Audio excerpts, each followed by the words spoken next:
É a compra premiada CDL que vem pra você.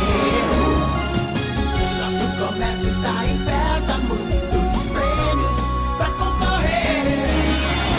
Sim, aqui você consegue. É a compra premiada CDL.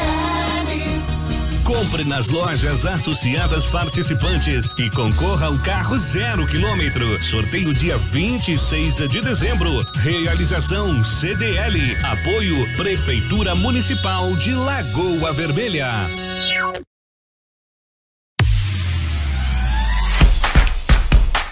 A Lagoa TV realiza para sua empresa lives, comerciais, vídeos institucionais, reportagens, transmissões de eventos e vídeos de ofertas com mídia visual completa.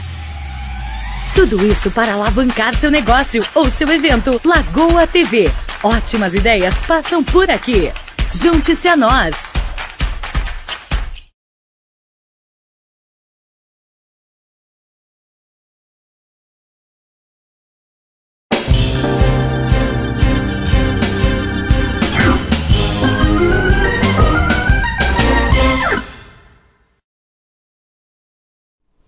Boa noite, Lagoa Vermelha, começando mais um talk show com vocês. E hoje trazendo um cara que, ele é tesoureiro da ALU, é muito envolvido na política da Lagoa Vermelha, ele é um cara que entende de política. E, acima de tudo, ele é um cara que é meu amigo. Eu estou falando do Pedro Henrique Pasquale. Tudo bem, Pedro? Boa noite, Yuri. Boa noite a todos que nos acompanham pela Lagoa TV. Tudo certo. Estamos aí, né, principalmente nessa noite de boas notícias, né? O governador do estado acabou de anunciar que a obra do aeroporto de Passo Fundo finalmente vai sair do papel, né? Vai começar agora no próximo dia 6 e depois de uma longa novela aí já há muito tempo se arrastando, a maioria das pessoas da região já nem acreditavam mais que ia sair, mas agora está confirmado, sai a obra do aeroporto de Passo Fundo. Então, começando com a boa notícia, então, né? Essa noite de terça-feira que vem acontecendo muitas coisas ruins também, né? Não só no meio político, mas no meio do mundo inteiro, né? Com toda essa pandemia, que é uma notícia boa aí, com certeza é muito bom. Pedro, vamos começar falando da ALU. Vamos começar falando ali como é que tá, como é que anda as atividades, cara. Como é que a gente sabe que, né, parou muita coisa por causa da pandemia. Você mesmo havia até comentado comigo. Tu disse até em questão do baile, né, da ALU, que sempre acontece. Como é que tá as atividades, Pedro? A ALU, como toda a sociedade, né, as empresas, as escolas, as universidades, nós que lidamos aí diretamente com a educação, com o transporte dos nossos universitários a Passo Fundo, acabou sendo totalmente pega de surpresa pela pandemia e acabou sendo canceladas as aulas e dessa forma o transporte também acabou sendo reduzido, né? Então, o que nós fizemos? Nós tivemos que parar com o transporte, né? Porque as aulas inicialmente ficaram totalmente suspensas, totalmente virtuais. Aí agora, um pouquinho mais recentemente, elas voltaram de forma síncrona, como eles têm dito, né? Aulas teóricas ao vivo pela internet e aquilo que é prática, principalmente para as áreas da saúde, eles estão tentando com todas as devidas cautelas, eles estão realizando. Mas aí acontece que o número de pessoas que fazem essas viagens acabou diminuindo muito, né? Foi uma redução drástica, e estes que estão indo periodicamente e esporadicamente, o que fica pior ainda para uma organização de um transporte, são um número tão reduzido que na maioria das vezes não dá nenhum carro. Então a gente acabou optando por ficar mais sem realizar o transporte direto e tentando organizar o pessoal, né? Tentando fazer um elo de ligação entre os próprios universitários para que eles mesmos conseguissem decidir o que eles iriam fazer, porque de fato ficou completamente inviabilizado um transporte, né? E eu acho que isso é o que eu ia falar, se torna inviável, né? Muitas vezes porque, como tu disse, poucas pessoas, às vezes não fecha nenhum carro, né, para você pegar aí, acaba prejudicando também até a própria associação, né? Com certeza, essa é a função principal da associação, né, realizar esse transporte, e até nós havíamos comentado, né, eu havia antecipado de bastidores para ti que nós estávamos planejando para esse ano a realização do baile da Lu, né, e isso também foi uma quebra. Também, né? Na verdade a comunidade de Lagoa Vermelha já tinha criado uma certa referência no baile da Lu, né? E aí as pessoas nos cobravam, diziam, poxa, mas agora tu tá lá na Lu, quando que sai o baile? Todo ano a gente ia, a gente se preparava, a gente contava com o baile da Lu, como é que vocês vão fazer? E aí nós estávamos nos organizando para fazer o baile e acabou dando a pandemia, foi por água abaixo, né? E, então esse ano não haverá o baile? Muito provavelmente não, né? Até porque a gente sabe que os eventos já vão voltar a acontecer agora em seguida, né? Mas ainda assim vão demandar toda uma estrutura que acaba inviabilizando, né? Esse tipo de evento. É interessante perguntar isso porque muita gente fica na expectativa também, né? Sim, com certeza. As pessoas comentam conosco diariamente na rua, né? As pessoas têm praticamente nos pedido para fazer o baile, mas nesse momento de pandemia é inviável. Nós já tínhamos até levado em assembleia essa questão. Os nossos associados já tinham até conversado na assembleia sobre essa questão, mas infelizmente do jeito que está não tem como acontecer. E falando não só da parte do baile, da parte ali dos transportes, mas como é que está a relação da Lu agora com os alunos, né? Tu já falou que as aulas elas estão meio a meio, né? Um pouco presencial, algumas coisas que são mais práticas, né? As outras continuam no EAD. Como é que está essa relação da associação? A maior dificuldade nesse momento da Lu tem sido fazer os seus próprios ajustes, né? Tem sido ela mesma conseguir trabalhar a sua organização interna, né? Então, com os alunos, nós estamos, de fato, neste trabalho bastante retirados, né? Não realizando aquele transporte que nós realizávamos antes e como acho que toda a sociedade, toda a comunidade acadêmica e universitária esperando ver o que as notícias vão nos trazer para o futuro, né? Já tentando projetar alguma coisa no ano que vem. Falando de futuro, Pedro, já tem alguma coisa programada? Tu já falou, tem alguma coisa já meio que certo para o ano que vem? Para o ano que vem, a nossa expectativa é que as aulas voltem, né? Agora, a maioria dos estados já tem voltado, principalmente a educação pública de nível fundamental e médio já tem voltado, né? Já tem se projetado aí a volta até mesmo do ensino superior. Nosso principal destino dos alunos é, sem dúvida nenhuma, a UPF. Esta já bateu o martelo que até o final do ano as aulas continuam de maneira síncrona, online, remota, mas a expectativa é que para o ano que vem a gente já consiga começar com as coisas dentro daquilo que é o comum, né? Dentro da nova normalidade, quem sabe? Tomara que não, né? Dentro do novo normal. Tomara que não precise, a gente não precise, né? Que já, né, por um milagre aconteça essa vacina até pelo menos o início do ano que vem, né?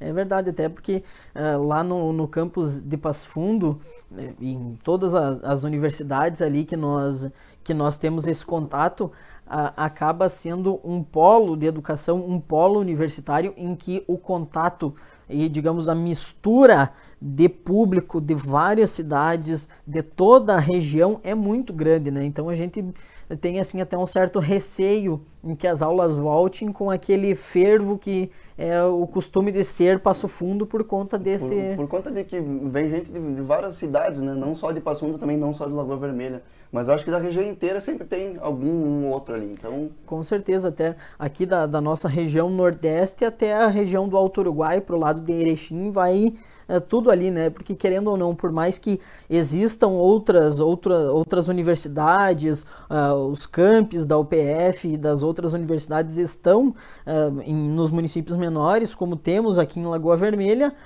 mas a gente sabe que o grande polo e que onde tem todos os cursos e mais alguns que as pessoas queiram é Passo Fundo, então termina sendo o centro da aglomeração. E se torna facilitado, digamos assim, para pessoas que, por exemplo, moram em cidade de interior. Por exemplo, Lagoa Vermelha tem a UPF, mas, por exemplo, uma cidade, supor, São João da Ortiga, ou Sananduva, que não tem uma faculdade específica ali, enfim, se torna muito mais fácil, né? E eu até conheço muita gente de Erechim, que é uma cidade maior que Lagoa Vermelha. E que tem faculdade? Que tem uma universidade lá, é também considerada um polo universitário para a região do Alto Uruguai, mas alguns cursos, principalmente voltados à parte de mídia, de imprensa, jornalismo, comunicação, são cursos bastante restritos, né? Sim. Então acaba, até mesmo o pessoal de Erechim, que é uma cidade um pouco maior, tendo de ir a Passo Fundo.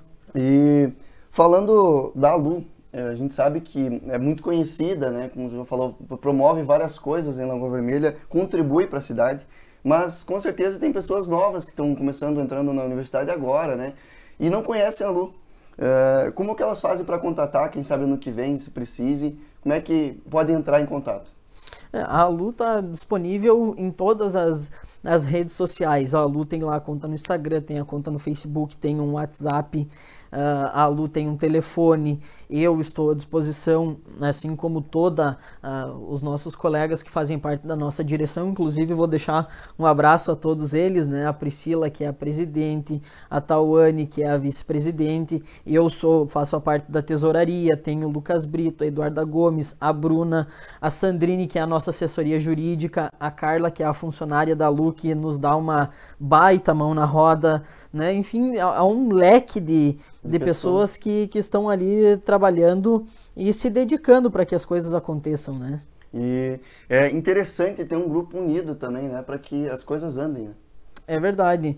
Essa união do grupo é fundamental. Não tem como você imaginar gerir seja uma associação, seja uma empresa, com muitas pessoas, com uma eficiência que é necessário, né, sem ter pessoas que realmente peguem junto e que abracem aquela causa, né? É interessante, Pedro. A gente vai passar um pouquinho agora para o lado de política, que eu sei que tu também é ligado, gosta também de falar sobre política. E pro pessoal que está aí, continua assistindo, que tem muita coisa interessante ainda para a gente falar. Então, falando sobre política, Pedro, eu até anotei aqui para poder elaborar uma pergunta melhor. Eu queria que tu te explicasse principalmente para os jovens, né, que eu acho que é a classe que, digamos assim, pouco se interessa, né? Raramente a gente vê um jovem que está se importando com a política, que está se importando com o cenário atual, enfim. E eu quero que tu explique como é que realmente, algumas dúvidas, como é que funciona a política no geral.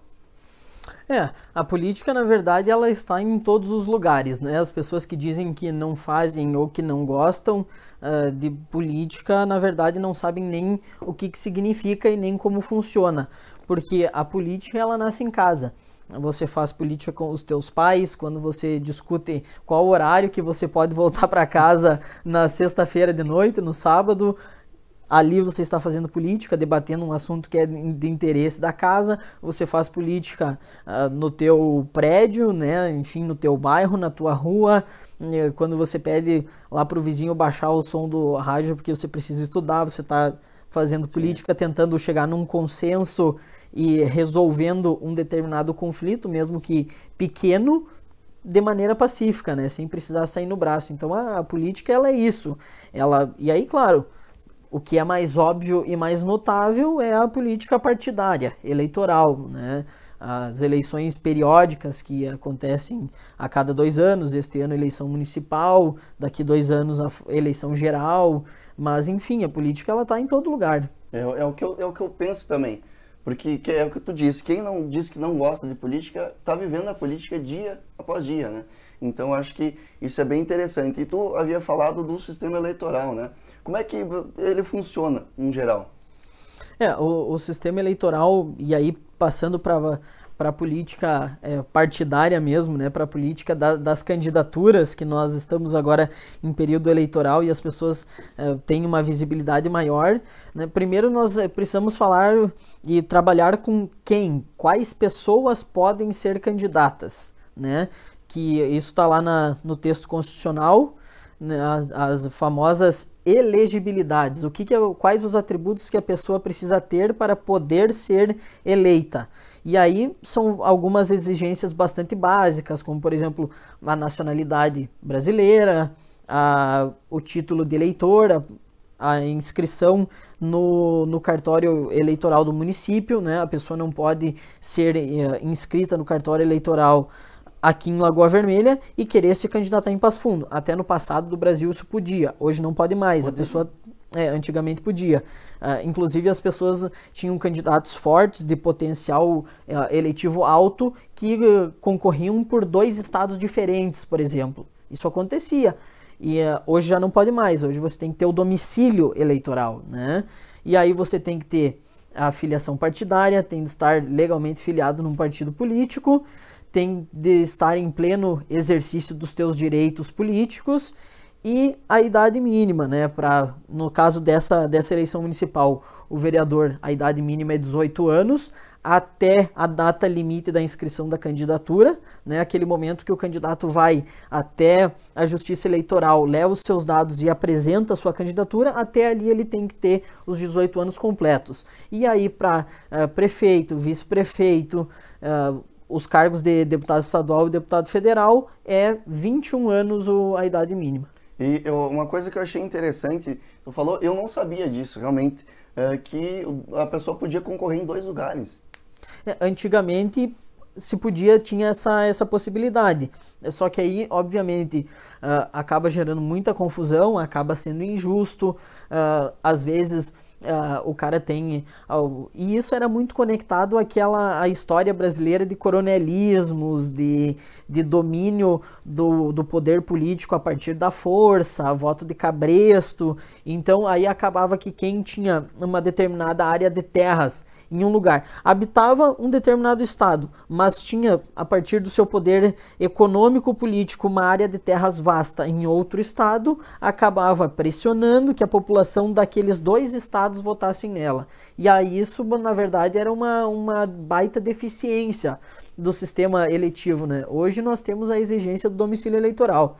E até comentando... Falamos aqui da parte dos candidatos, daquilo que eles precisam ter para serem candidatos. Falando um pouco do sistema, já que entramos nesse assunto, nós temos 2 sistemas básicos para uma eleição, né? O candidato a prefeito é o que nós chamamos de eleição majoritária. O voto é considerado nominal, né? Você digita o número dele lá na urna, vota nele e o candidato que fizer mais votos naquele determinado pleito é o que ganha a eleição. Bastante básico, né? Quem faz mais voto ganha. Na eleição proporcional, que é a eleição para os cargos de vereador, deputado estadual e deputado federal, acaba sendo um pouco diferente. O sistema proporcional, quem se elege de fato são os partidos. Quando você vota lá na urna, coloca o número do teu candidato, aparece a foto, o nome dele, esse voto vai para ele? Também vai para ele, mas primeiramente ele vai para o partido. Se o partido como um todo, na soma de todos os seus candidatos, não fizer uma votação necessária para atingir o quociente eleitoral que nós chamamos, nenhum candidato assume. Então pode ser que um candidato tenha a maior votação de todos os candidatos, no município inteiro ele seja o mais votado, mas por conta dos seus outros candidatos, por conta do partido, ele não conseguir se eleger. Então depende mais, na verdade, da votação dos partidos do que dos candidatos, cada um dentro da sua particularidade. E aí o que acontece? Como que funciona? Nós temos aí, pegamos todos os votos válidos para o cargo de vereador, dividimos pelo número de vagas disponíveis, o número de cadeiras. No caso da nossa Câmara de Vereadores são 11 vereadores, né? Então nós fizemos essa divisão. E aí vai dar o que a gente chama de quociente eleitoral. Vamos supor que aqui em Lagoa Vermelha dê em torno de 1.500. Então o partido A, somando todos os seus candidatos, faz lá 3.000 votos. 3.000 dividido pelos 1.500, que é o quociente eleitoral, vai dar direito ao partido A 2 cadeiras. Dentro deste partido, estas 2 cadeiras serão ocupadas, aí sim, pelos vereadores que tiveram as 2 maiores votações dentro do partido.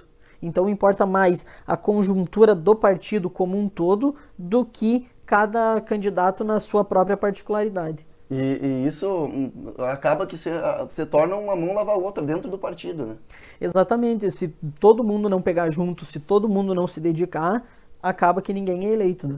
E você tinha falado ali desse número, né? Existe um número específico para cada partido, no caso? Na verdade, os partidos eles são divididos em legendas, né? Aí cada partido escolhe o seu número com 2 algarismos. Isso é até importante porque a maioria das pessoas não sabe. Quando você vai votar para vereador, para deputado estadual, para deputado federal e até para senador da República, os 2 primeiros números ali do código do candidato, do número do candidato, é o número do partido. Você pode pegar, começando de baixo para cima, do Partido Republicanos, todos os candidatos vão iniciar com o número 10.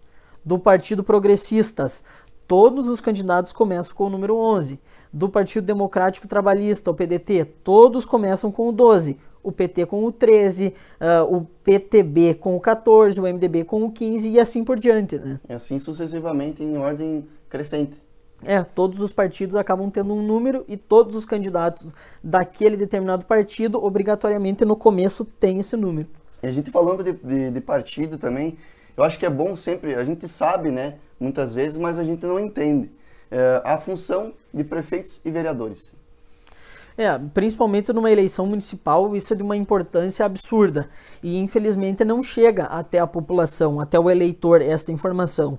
E pior ainda, muitas vezes não chega até o próprio candidato.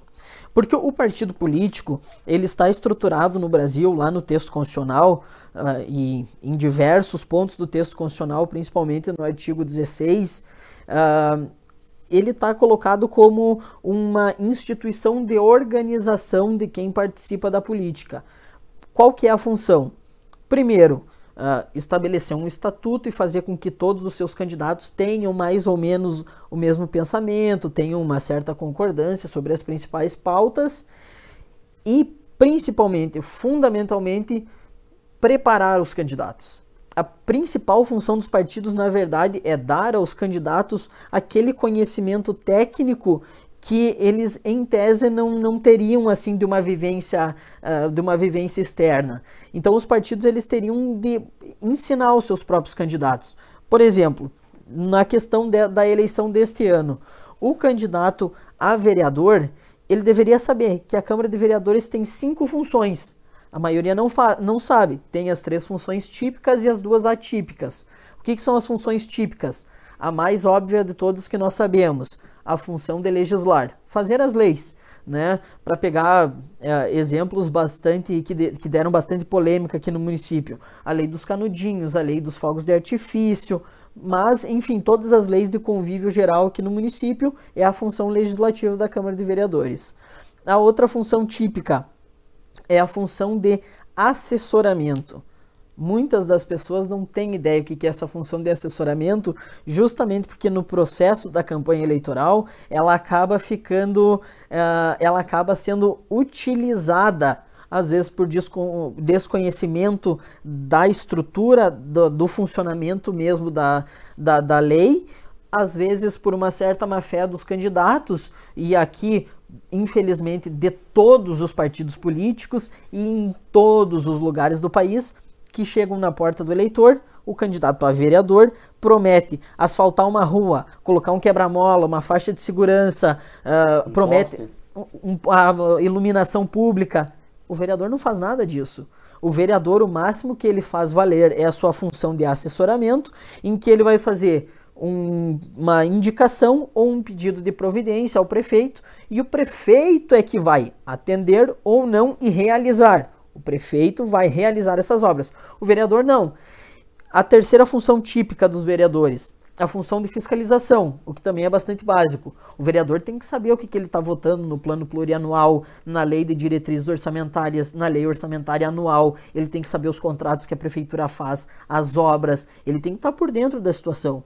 E isso vale tanto para os vereadores que, num determinado cenário político, são de oposição, quanto de situação.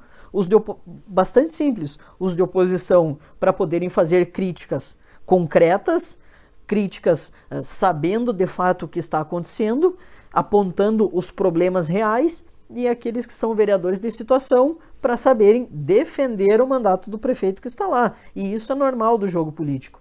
E ainda existe para a Câmara de Vereadores as duas funções atípicas, que é a função administrativa. Muitos não sabem, mas a Câmara de Vereadores ela é um poder, né, o poder legislativo municipal, que é independente da prefeitura.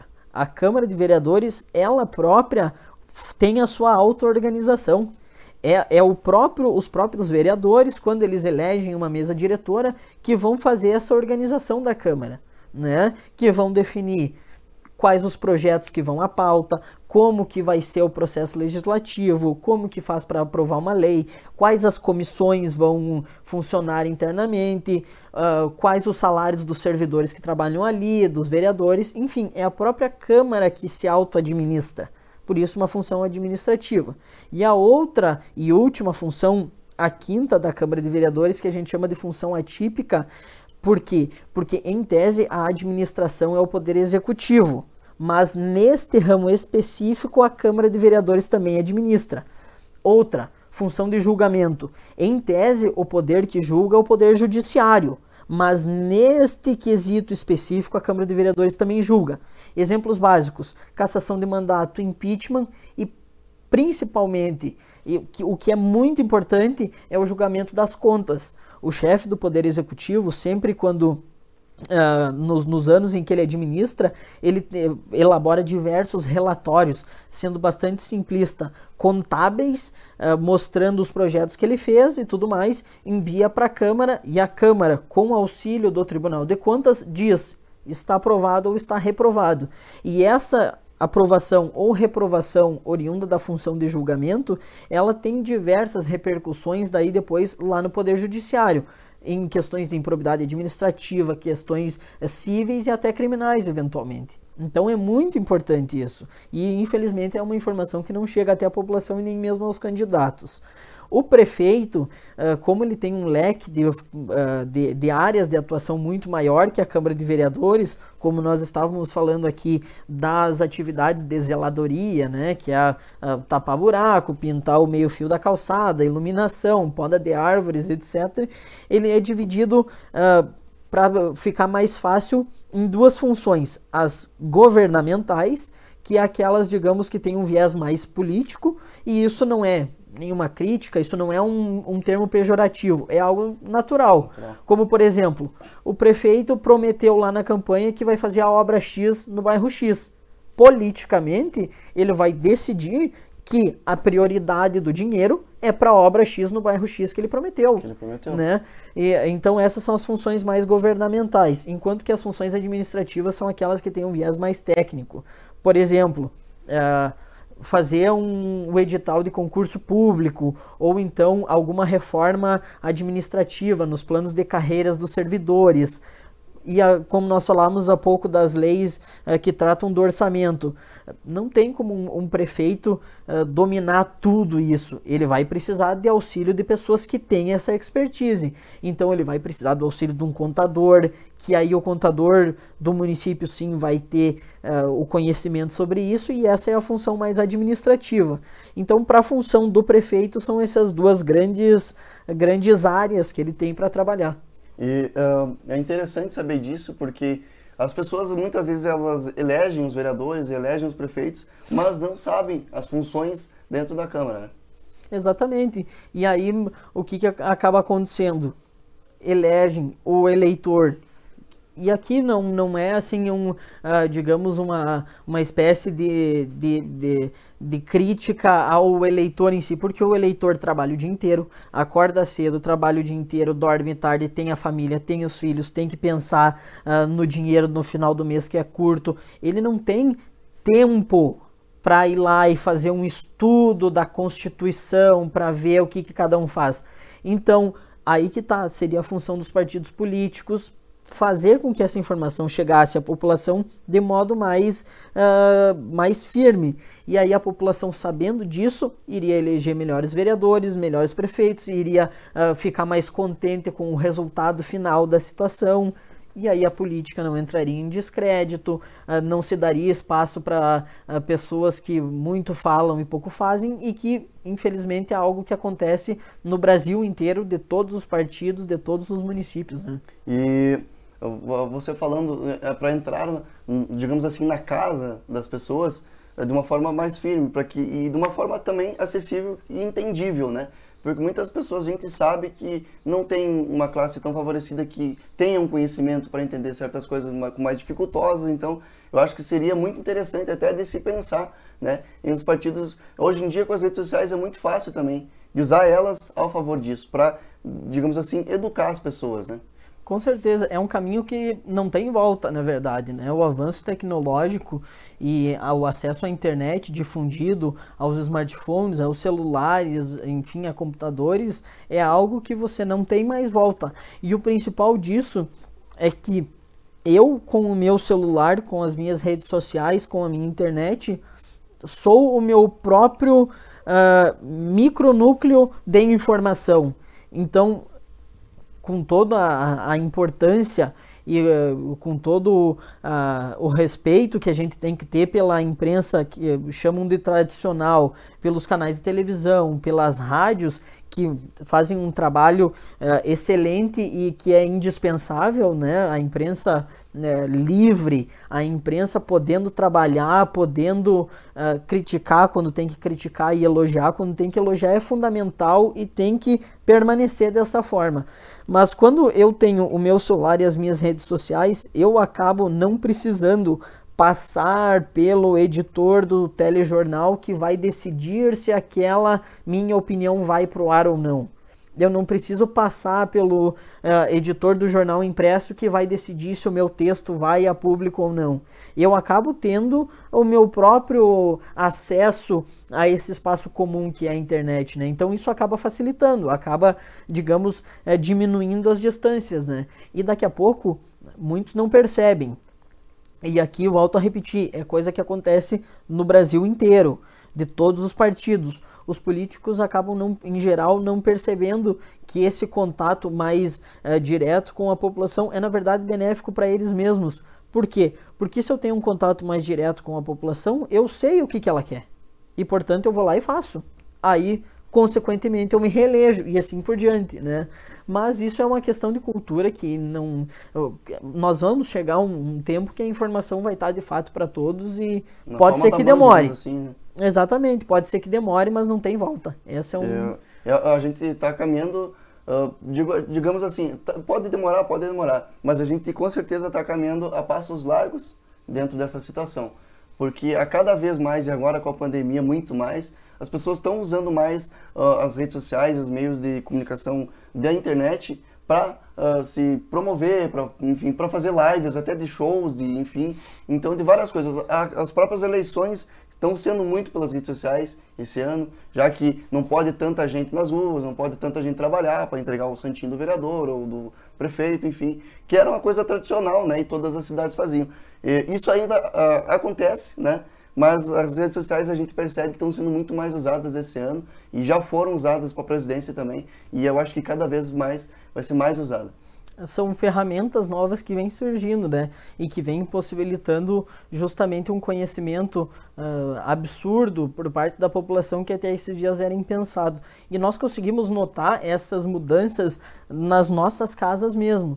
Antigamente, até as gerações anteriores à nossa, como que o conhecimento geral sobre qualquer coisa era passado de uns para os outros? O mais velho ensinava ao mais jovem, que por sua vez ensinava ao mais jovem e assim numa sequência. Hoje o conhecimento ele vem de todos os lados, né? A gente vê aí os avanços tecnológicos. Normalmente as pessoas mais de idade precisam de ajuda de uma pessoa mais nova, com menos idade, teoricamente com menos conhecimento de vida, para ajudá-la a conseguir mexer nessa nova tecnologia. Então hoje o conhecimento está muito mais difundido e muito mais acessível a várias camadas sociais. E falando da parte de jovens, e como a gente havia falado no início já, a importância dos jovens saber, né, de política, ou pelo menos entender o básico da política de verdade, Como é que você acha que o jovem pode atuar dentro da política no seu município, enfim, no seu país?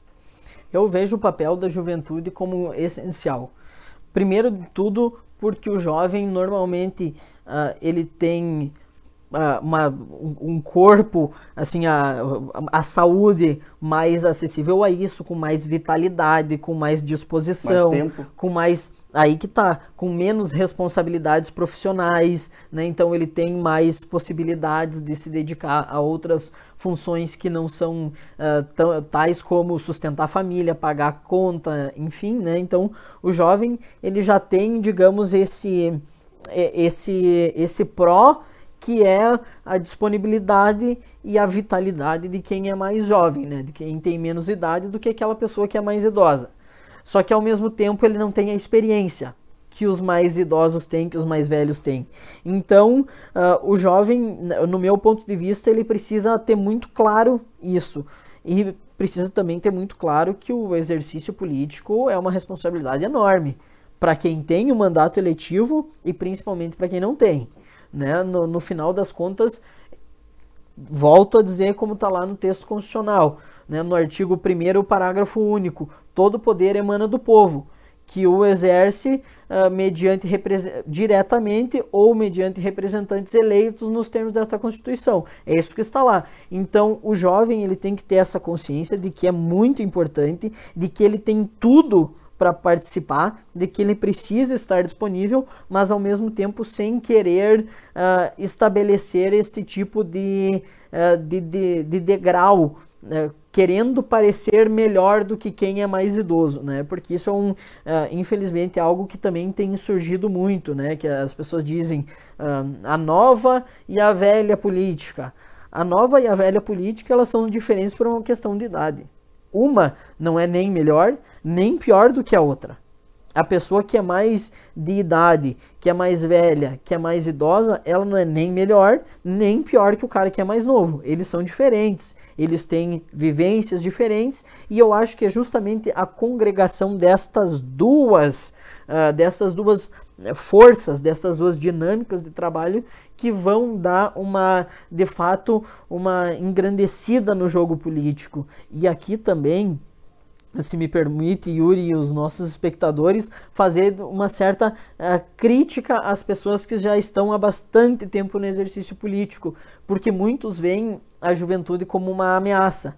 Muitos veem a juventude como pessoas que estão surgindo com o objetivo de derrubar quem já está ali. E aí acabam não dando espaço.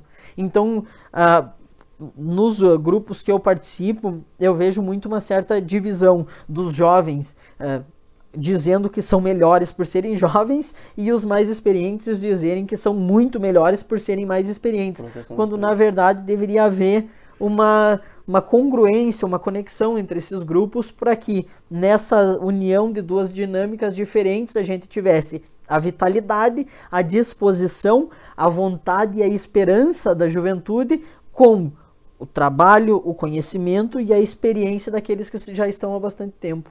Eu acho que isso também é uma questão até de, digamos assim, humildade das duas partes e respeito, né? Exatamente. Porque ambos têm que se respeitar e ter humildade para reconhecer que os dois lados são bons e os dois lados podem, como tu disse, somar, né?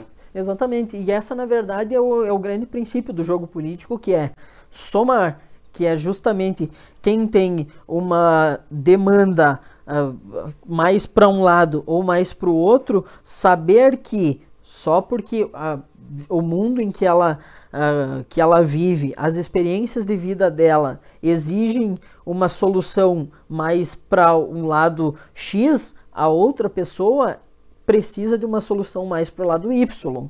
Então é justamente essa congregação, essa união e essa solução pacífica de conflitos que é o significado, digamos, mais simplificado da atividade política, é justamente, em vez de nós brigarmos e acabar tendo o seu problema resolvido, o que sobrevive, enquanto o outro morre, a atividade política é justamente isso. Por que não nós dois, em vez de um matar o outro, nós dois não nos unirmos e não pacificamente nos ajudarmos a resolver o problema dos dois e os dois permanecerem vivos. Essa é a grande,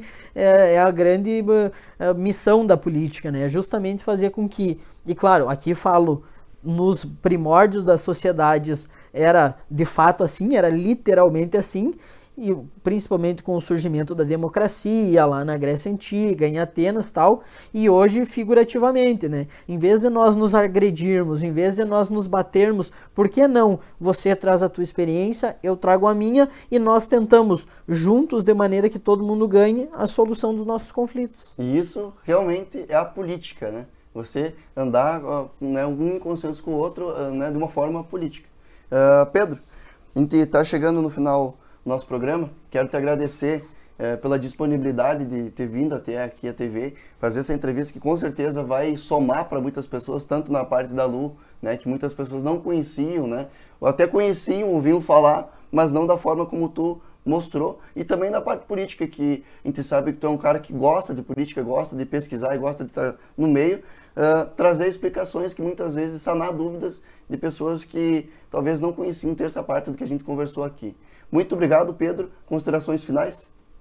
Eu só tenho a agradecer o teu convite, em teu nome, a toda a equipe da Lagoa TV, que está aí até esse horário trabalhando junto conosco para fazer isso aqui acontecer e chegar essa nossa simples conversa até os nossos espectadores. Agradecer também o pessoal que está aí nos assistindo e dizer que é um privilégio, uma satisfação enorme estar aqui contigo, que também tem um papel de enorme destaque, de enorme importância na sociedade, que assim como eu, é um jovem que tenta fazer a diferença na sociedade e tentando sempre ser uma pessoa melhor e com mais empatia, com mais simplicidade para tentar ajudar a sociedade de Lagoa Vermelha.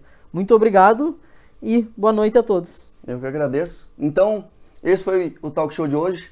Semana que vem a gente está de volta, caso não haja nenhum outro contratempo, mas toda terça-feira às 22 horas aqui na Lagoa TV, programa Talk Show, ao vivo sempre. Quando a gente não consegue alguém ao vivo, a gente passa alguma reprise, mas a gente está tentando trazer sempre pessoas interessantes e ao vivo para vocês. Não perca e até semana que vem.